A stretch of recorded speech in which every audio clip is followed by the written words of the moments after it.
Muling pinatutuhanan ng Department of Human Settlements and Urban Development ang kanilang pangakong pangalagaan ang karapatan ng mga home buyer at homeowner sa pagsasagawa ng conciliation proceedings sa Central Office para sa mga nasasakupan ng Region 4A.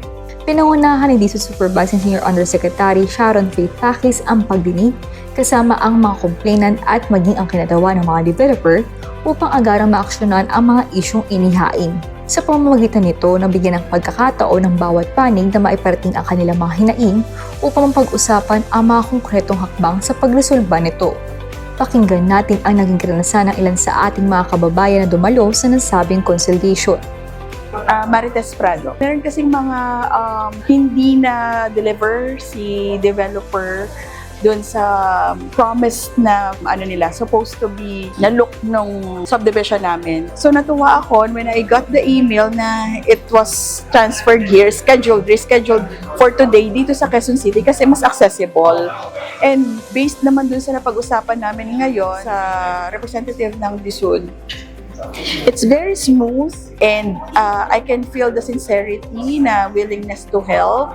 She gave us clear instruction what will be the next step after this. Well, actually, this is more of the non-compliance sa mga deliverables. Nirereklamo namin yung facilities, but mostly this pertains to the water problem. Dahil ngayon, nagsasuffer yung mga kasama namin. Kasi, siyempre, pag DSUD ang nagsalita, may authority sila na mag-impose. Kailangan it has to come from the government agency para ma-compel yung developer to take action sa complaints namin.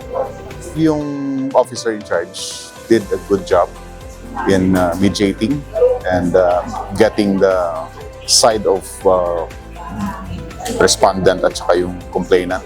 So, very satisfactory. Ang problema namin kasi sa kontra, after 6 months, RFO na, ready for occupancy.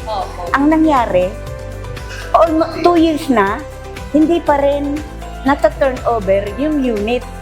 Nag-cancel na kami para ma-refund yung nabayad. Ganun ang namin. Very satisfied. Oo, kasi tinulungan niya kami kung paano gagawin namin. After ng cancellation, kung saan kami pupunta, sinabi sa amin ang gagawin namin. Kaya alam na namin kung paano.